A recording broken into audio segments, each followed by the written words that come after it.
الله الرحمن الرحيم. إلى الكابتن الخطيب ومجلس إدارة النادي الأهلي الكيان اللي بيجري بدمي.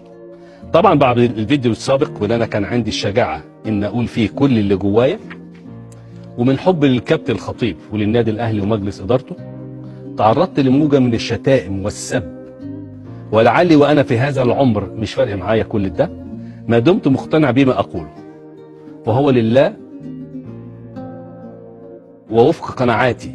ولما نما لعلمي ان المعلومات اللي انا قلتها في الفيديوهات والقنوات بخصوص الذمم الماليه للنادي الاهلي ومسؤوليه غير صحيحه ومغلوطه، والان عندي الشجاعه اني اقدم اعتذاري عنها وعما فهم خطا منها، ولذلك بعتذر عن اي فهم خطا او كلمه صدرت مني وتبين لي الان انها مغلوطه وغير صحيحه.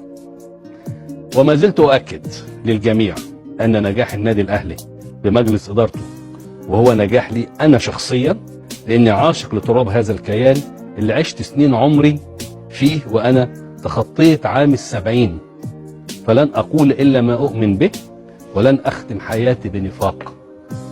فأرجو قبول الاعتذار من مجلس الإدارة وشريك العمر الخطيب